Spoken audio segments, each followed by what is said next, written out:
O Ministério Clesis é uma igreja que começou em 1994. Antes nós nos reuníamos em uma outra igreja chamada Igreja Pentecostal Presbiteriana, mas migramos para o Ministério Clesis em 1994 e essa igreja começou a se formar na minha casa.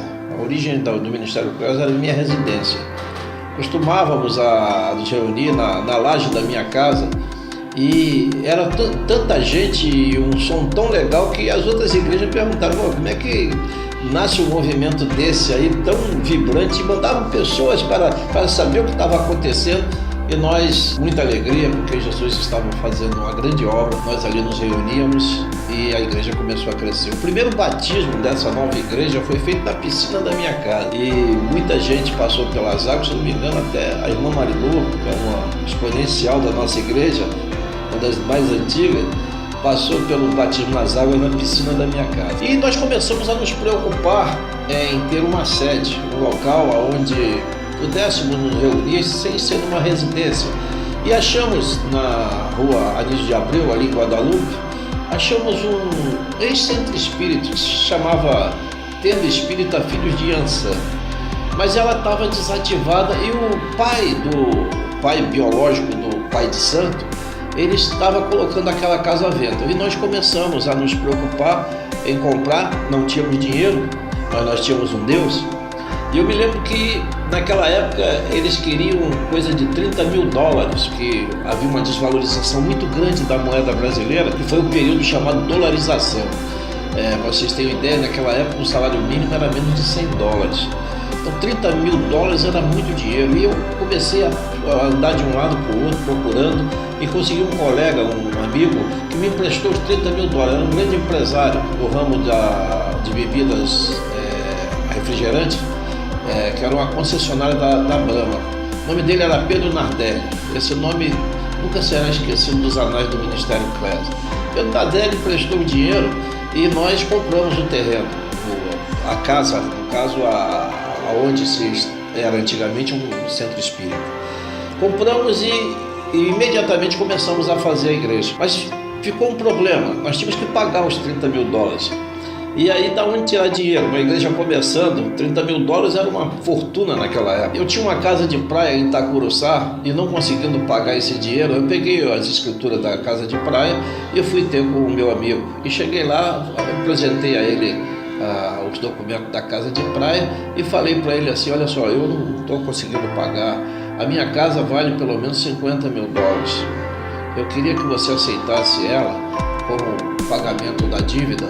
E você, se você quiser, você pode frequentar lá ou vender. Eu tenho certeza que você consegue esse dinheiro, que eu não vou conseguir pagar os $30 mil. Ele pegou a escritura, olhou para minha cara e riu. Falou assim: olha só, tem certas dívidas que não é bom a gente lembrar, porque quando a gente lembra, a gente chora. E essa dívida eu não quero me lembrar. Você leva a tua casa daqui e nunca mais me fala dessa dívida. Eu saí dali radiante, dando glória a Deus, porque nós ganhamos a igreja. Deus providenciou o local e Pedro Nardelli sempre foi um homem abençoado e sempre será um homem abençoado. Eu tenho certeza. A palavra de Deus diz assim: aquele que der pelo menos um copo de água fria a um dos meus pequeninos nunca perderá o seu galardão. Eu tenho certeza que não vai perder o galardão dele. Mas a vida continua e nós imediatamente olhamos para o desafio que era construir a igreja.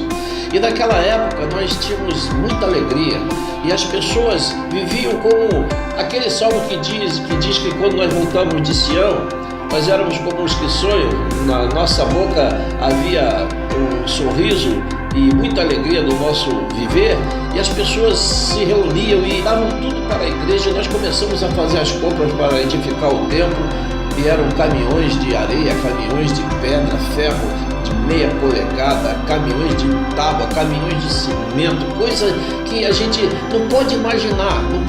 Se nós tivéssemos que fazer isso hoje, eu acho que seria impossível. Mas naquela época, Deus providenciou todas as coisas. Eu me lembro dos garotos, tudo jovem, era uma igreja muito jovem.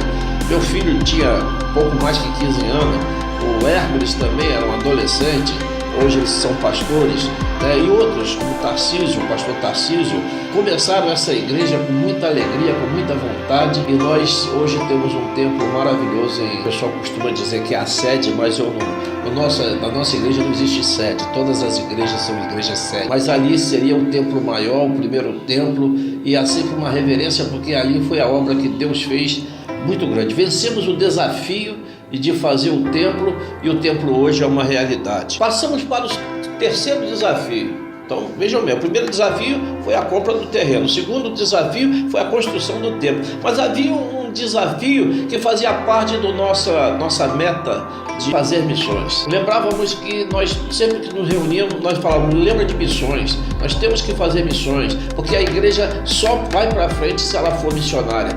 Igreja que pensa só no seu dia a dia, ali na comunidade, ela é uma igreja que ela murcha. Mas uma igreja que faz missões é uma igreja de vigor e que vai à frente. Então nós tínhamos uma ideia, nós não sabíamos como fazer, mas escolhemos um país e abraçamos ele, foi o Paraguai. Alguém vai até dizer, por que o Paraguai? Que era mais perto, mais fácil de se deslocar para lá, e o Paraguai tinha uma população evangélica de apenas 5%, o resto dos 95% eram de outras religiões, então era um desafio. E nós queríamos mandar alguém para fazer contato com alguma igreja lá do Paraguai. E quem se apresentou para isso aí foi o pastor Edinaldo Justino Bongo, que hoje é falecido, mas que tem honra no nosso meio como o primeiro missionário aí ao Paraguai. E ele foi com a caravana da Assembleia de Deus ali do Camboatá, do pastor Elias, e lá ele fez relacionamento com alguns pastores, e nós começamos a fazer missões contribuindo diretamente com uma das igrejas do Paraguai. Mas um belo dia eu fui convidado para almoçar na igreja Assembleia de Deus de Madureira, e lá eu conheci um missionário, o pastor João Carlos, Assembleia de Deus do Paraguai, e ele tinha algumas igrejas que estavam com problemas, e uma delas, inclusive, ele não conseguiu fundar, e a igreja existia, mas ela existia como trabalhando na casa dos irmãos, mas não tinha sede. E ele já estava prestes a desistir desse projeto, e eu falei para ele, olha só, não desiste não, eu vou entrar com você nesse projeto e nós vamos construir essa igreja. E um belo dia eu desembarquei no Paraguai, o pastor João Carlos estava me esperando, e lá nós fomos para Santa Rosa do Imbutuí. E eu tinha na mala, se não me engano, 15 mil dólares, mais ou menos, é isso aí, que era o valor de um terreno que nós iríamos comprar justamente para fazer a igreja no Paraguai. E chegando lá, passamos a olhar alguns terrenos e achamos um que era aquilo que nós queríamos. Nós queríamos um terreno que desse para fazer uma igreja, mas também que desse para fazer um centro de missões, onde nós pudéssemos receber os missionários, onde pudesse ser um centro de treinamento, e Deus nos deu um terreno enorme. Estava eu, o pastor Robson, e ficamos ali uma semana, e nessa semana nós começamos a construir, a fazer a igreja, compramos o terreno, começamos imediatamente a fazer a igreja do Ministério Eclésia no Paraguai. Posteriormente, nós já tínhamos um contato com o pastor Grifo, do Peru, desde da Igreja Pentecostal Presbiteriana, sempre foi nosso amigo, e ele me soltando, falou, eu queria ajuda para nós evangelizarmos o Peru. O Peru tinha o mesmo problema do Paraguai, mas o Peru já estava um pouquinho mais avançado, mas mesmo assim ainda era uma porção mínima de evangelho. E ele falou para mim, lá não adianta que nós evangelizarmos os adultos, porque os adultos estão muito corrompidos. Nós temos que evangelizar as crianças, porque as crianças, elas são o futuro do amanhã. E nós evangelizando elas, certamente outras pessoas, os adultos e os pais virão. E começamos esse trabalho. Hoje, no Peru, nós temos uma igreja, nós já compramos o terreno e já estamos evidenciando os esforços para fazermos o templo e iniciarmos a segunda igreja missionária no exterior. Ela existe, mas existe ainda se reunindo em casa de irmãos. Mas hoje nós já temos o terreno e já estamos iniciando o estágio de construção do templo, de forma que o Peru também passará a ser um país onde o nome do Ministério Eclésia vai estar presente no evangelismo daquela nação. Alguém pode dizer assim, mas vocês plantam igrejas e vocês não têm o controle da igreja? A palavra de Deus diz que um é o que semeia, outro é o que ceifa. mas quem dá o crescimento é Jesus. Então, não fazemos igreja para nós, fazemos igreja para o Senhor Jesus. Isso Ele tem sempre nos honrado. Continuamos para o quarto desafio, que era a formação de obreiros. Uma igreja sem obreiros, sem líderes, não vai adiante. Nós temos uma dificuldade muito grande de formar líderes. Certa ocasião Jesus falou assim: olhai os campos que já estão brancos, mas são poucos os ceifeiros.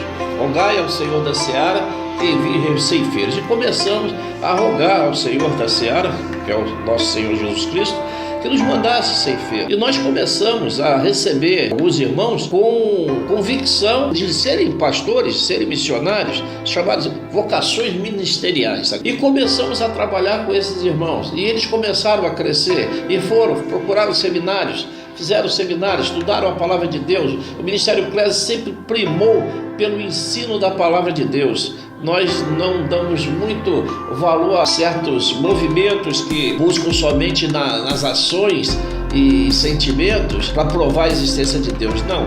Deus, segundo o pensamento do Ministério Eclésia, Deus se manifesta em todos os sentidos. Ele se manifesta na natureza, se manifesta também através de nós. Nós somos pentecostais, acreditamos na revelação, acreditamos nos dons espirituais, mas com decência, com moderação. Nós não primamos por excessos, porque temos visto que muita coisa não passa de alegrias psicológicas, vontade de fazer, mas na verdade o conteúdo bíblico é mínimo. Então nós tínhamos que formar pessoas que pensassem como nós, porque tivemos uma visão. Ninguém faz uma igreja sem ter uma visão. E a visão do Ministério Eclésia era a igreja, propriamente dito, missões e as revelações da palavra de Deus. E começamos a formar e vieram os primeiros pastores, né? Pastor Marcos, depois pastor Maurício, depois pastor Márcio, depois pastor Robson, pastor Tarcísio, pastor Hércules. E aí a igreja, que só tinha 2 pastores, passou a ter um corpo pastoral. Ali a igreja se tornou forte, porque agora a igreja não depende de um homem, não depende de uma pessoa, mas a igreja passou a ser bem estruturada. Porque vocês imaginam, se uma igreja depende só de um pastor, se esse pastor morrer, a igreja fica sem rumo. Mas quando a igreja tem um corpo pastoral, um corpo de pastores espirituais, se acontecer alguma coisa com o seu presidente, aí nós podemos dizer aquela frase que diz assim: o rei é morto, viva o rei, né? Logo em seguida é colocado um novo rei. Então no Ministério Eclésia isso acontece também.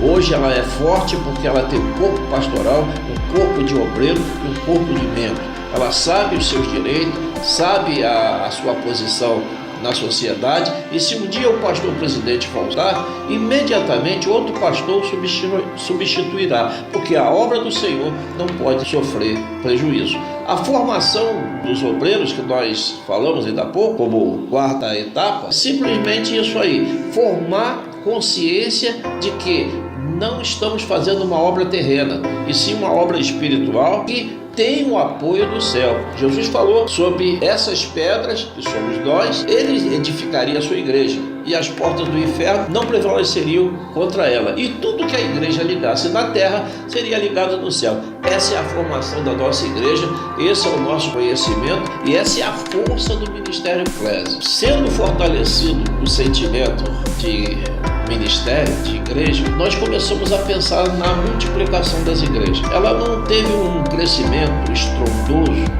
como algumas que nós conhecemos, até porque toda igreja que milita na palavra de Deus, ela é composta de pessoas realmente salvas, porque o que salva o homem é o conhecimento da palavra de Deus, que lhe traz a fé.